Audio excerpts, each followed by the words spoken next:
ज़मीन जो है वो धंस रही है लांडी मलीर।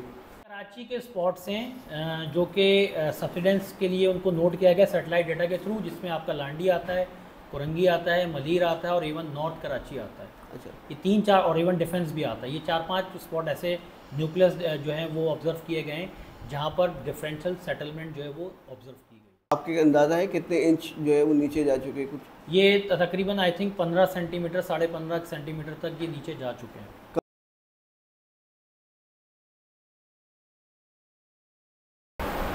अच्छा डॉक्टर साहब, आप ये बताएं, जो एक्सक्लूसिवली आपसे ही मंसूब की जा रही है और मैंने भी नहीं सुना कि ज़मीन जो है वो धंस रही है लांडी मलीर, तो आपने ऐसा कोई सर्वे या रिसर्च किया है या ऐसी ये बात जो है मतलब नॉन साइंटिफिक बात है? आप क्या कहते हैं? जी बिल्कुल, इसके ऊपर काफ़ी काम हुआ है और इंटरनेशनल इदारों ने काम किया है, पाकिस्तान के अपने इदारों ने इस पर काम किया और वो डाटा पब्लिश्ड और पब्लिक डोमेन में अवेलेबल है। और ये कोई अनोखी बात नहीं है। मैंने आपसे कहा ना कि कराची एक्टिव बेल्ट के अंदर है, एक्टिव जोन मौजूद है। तो ये सिर्फ कराची नहीं बल्कि कराची को जब हम कराची आर कहते हैं तो ये नूरियाबाद तक और हैदराबाद तक जाता है। तो यहाँ पर हो क्या रहा है कि एक क्लॉकवाइज मूवमेंट हो रही है पूरी प्लेट की, जिसके नतीजे में वेस्टर्न पार्ट के ऊपर जो है वो एक्सटेंशन हो रही है, खिंचाव पैदा हो रहा है, और ईस्टर्न साइड के ऊपर कंप्रेशन या दबाव पैदा हो रहा है। और इन्हीं ये दो डिफरेंट फिनोमेना की वजह से एक इम्बैलेंस क्रिएट हो रहा है और उसकी वजह से जो है यहाँ पर जो कंप्रेशनल जोन जहाँ बनते हैं तो वो डिफरेंशियली सेटल डाउन होना शुरू हो जाते हैं।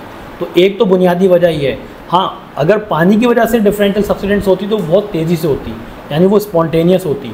लेकिन जिस रेट से वो बताया जा रहा है कि 1.5 या 1.57 सेंटीमीटर या 1.37 सेंटीमीटर जो है पर एनम के हिसाब से धंस रही है ग्रेजुअली, तो ये बता रहा है कि ये टेक्टोनिक कंट्रोल सब्सिडेंस है। तो वहाँ की ज़मीन धंस रही है क्या, मतलब नीचे की तरफ? कुछ कराची के स्पॉट्स हैं जो कि सब्सिडेंस के लिए उनको नोट किया गया सैटेलाइट डेटा के थ्रू, जिसमें आपका लांडी आता है, कुरंगी आता है, मलीर आता है और इवन नॉर्थ कराची आता है। अच्छा, ये 3-4 और इवन डिफेंस भी आता है। ये 4-5 स्पॉट ऐसे न्यूक्लियस जो हैं वो ऑब्जर्व किए गए हैं जहाँ पर डिफरेंशियल सेटलमेंट जो है वो ऑब्जर्व की गई है। तो आपके अंदाज़ा है कितने इंच जो है वो नीचे जा चुके कुछ? ये तकरीबन आई थिंक 15 सेंटीमीटर 15.5 सेंटीमीटर तक ये नीचे जा चुके हैं। कब से ये अमल शुरू हुआ है और ये मतलब कितने अरसे में हुआ है 15 सेंटीमीटर नीचे की तरफ? ये देखिए, जो डाटा है तो 2017 से 21 के दरमियान की जो ऑब्जर्वेशन थी उसकी बेस पर उन्होंने रेट निकाला था और उसी के बेस पे उन्होंने बताया कि अब तक ये इतना जा चुका है। लेकिन इसको कोई पिछले 50 या 100 साल से मॉनिटर नहीं किया गया जिसकी बेस पर ये बताया जा सके कि ये कब से और कितना जो है वो 2017 से सर्वे किया तो अंदाज़ा लगा? जी बिल्कुल, 2017 से 21 तक का डाटा लेके उसकी कौन से डिपार्टमेंट कर रहे हैं सर्वे? जिसके ऊपर जो है ये एटमॉस्फेरिक रिसर्च सेंटर है जो ह्यूस्टन में उन्होंने किया है। इसके अलावा पाकिस्तान PMD मेट्रोलॉजी डिपार्टमेंट है, इनका भी कंट्रीब्यूशन है, इन्होंने भी मिलकर जॉइंटली काम किया। और धंसने की वजह ये है पानी का सब सॉइल वाटर निकालना नहीं है, बल्कि क्या है ये आप ज़रा इसकी देखिए, बात ये कि रॉक्स जो है ना उनका बिहेवियर ये है कि अगर आप उनको दबाते हैं उनकी डेंसिटी बढ़ती है तो वो नीचे जाती हैं, और जब वहाँ से आप उनको लूज़ करते हैं या उनको आप वॉल्यूम बढ़ाते हैं तो वो ऊपर आती हैं।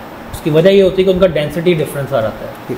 इसीलिए आपने देखा होगा पहाड़ ऊपर की तरफ आते हैं क्योंकि उनका डेंसिटी कम हो जाती है, तो वो सारा का सारा एक बॉइंट बिहेवियर से वो साइड अपराइज होती है और उसकी जो काउंटर पार्ट है यानी दूसरी साइड है वो हाई डेंसिटी की वजह से नीचे जाती है। तो ये जो कुछ न्यूक्लियस जो स्पॉट हुए हैं डेफिनेटली ये अभी हो रहे हैं, उसके सराउंडिंग में भी ये आहिस्ता आहिस्ता धंसना शुरू होगा क्योंकि ये टेक्टोनिक प्लेट जो मूव कर रही है क्लॉकवाइज यानी नॉर्थ ईस्ट की तरफ, तो इसकी वजह से यहाँ कंप्रेशनल कंपोनेंट डेवलप हो रहे हैं काफ़ी अर्से से। ये यही पूछना चाह रहे थे, नेचुरल कर रही है या मैन मेड हम सब सॉइल वाटर निकाल रहे हैं या रेती बदी चोरी कर रहे हैं, इसकी वजह से हो रहा है? देखिए, मैन मेड है या नेचुरल है? देखिए, इसके ऊपर जो काम हुआ है वो तो क्योंकि सेटेलाइट बेस्ड डाटा है उसकी बेस पर उन्होंने जो गुज़िश्ता 3-4 साल 5 साल के डाटा के ऊपर काम करके बताया कि यहाँ एक ऑब्ज़र्व किया गया कि इलाके धंस रहे हैं, लेकिन वहाँ पे उन्होंने इसको ग्राउंड वाटर एक्सप्लॉयटेशन से कोरिलेट नहीं किया है।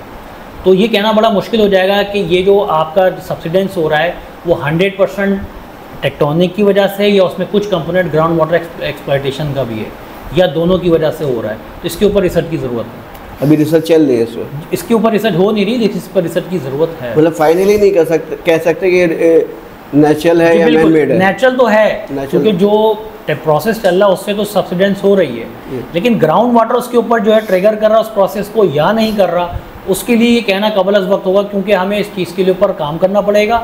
जो डाटा ये अंडर ऑब्जर्वेशन है या अभी? बिल्कुल अंडर ऑब्जर्वेशन है, जब भी तो हम आपको बता रहे हैं कि ये देखा जाएगा कि जो न्यूक्लियस बने हैं कुछ हॉट स्पॉट्स वही इलाके जो सबसाइड कर रहे हैं। और वहाँ पर अगर ग्राउंड वाटर की एक्सप्लॉयटेशन ज़्यादा है तो इसका मतलब ये हुआ कि वाकई वहाँ पे ग्राउंड वाटर इसको सपोर्ट कर रहा है सब्सिडेंस में, अदरवाइज नेचुरल फिनोमेना। ये ज़रा थोड़ा सा आसान पैराए में बताइए कि दुनिया के अंदर जो है लोग पानी को स्टोर कर रहे हैं, हमारे यहाँ पानी जो है वो एक अब्र ज़हमत बन जाता है। ये ज़रा बताएं, कराची को हम और दीगर अर्बन एरियाज़ जो है वो कंक्रीट हो जाते हैं, सड़कें बन जाती हैं, तो बरसात का पानी जो है वो नीचे ज़मीन की तरफ नहीं आता है। तो लोगों की रहनुमाई करें ज़रा टेक्निकली तौर पे किस तरह पानी को जो है वो ज़ेर ज़मीन लेके जो है वो पानी में खुद कफ़ील भी हो, अपनी ज़मीन का भी महफूज करें, और जो उसकी जो ज़मीन का कम्पेक्शन लूज़ हो रहा है वो भी महफूज करें। और ये भी बताएं कि मतलब हम जो मुसलसल ज़मीन निकाल रहे हैं, पानी निकाल रहे हैं, इससे हमारे घरों को कोई नुकसान है, हाई राइज बिल्डिंगों को कोई नुकसान है? बड़ा अच्छा सवाल किया आपने। देखिए, सबसे पहले तो जो ग्राउंड वाटर जब आप अर्बनाइज़ करते हैं किसी भी एरिया को या सिटी को, तो डेफिनेटली सरफेस रन ऑफ बढ़ता है और ग्राउंड वाटर रिचार्ज कम होता है। और फिर आप जैसे बेहंगम कराची जैसे शहर बना ले जहाँ पर जो चैनल्स हैं, जो मेन ड्रेनेजेस हैं या स्ट्रीम्स हैं, उनको चोक करके उनके ऊपर इमारतें खड़ी कर देंगे तो डेफिनेटली पानी जो है वो सरफेस पे खड़ा होगा और रन ऑफ में जाएगा, ग्राउंड में रिचार्ज नहीं होगा। तो ये तो गवर्नमेंट और अर्बन प्लानर्स को इन चीज़ों के ऊपर वर्क करना चाहिए कि जो एरियाज़ आप पेव कर रहे हैं तो उसका ऑल्टरनेट आपने ग्राउंड वाटर रिचार्जिंग मैकेनिज़्म क्या रखा है। जहाँ तक बात है डोमेस्टिक लेवल के ऊपर, तो डेफिनेटली लोगों को सबसे पहले तो जुडिशल यूज़ करना चाहिए वाटर का। ठीक है, आप पानी के वाटर स्ट्रेस कंट्री की तरफ जा रहे हैं और अगर ये वाटर स्कार्स कंट्री की तरफ हो गए तो फिर आपके लिए बड़ा मसला हो जाएगा। तो अभी से अगर इसके ऊपर लोग अपने सिविक सेंस को यूज़ करते हुए पानी का जुडिशल यूज़ करें और ज़्यादा ज़ाया ना करें तो वो पानी हम बचा सकते हैं।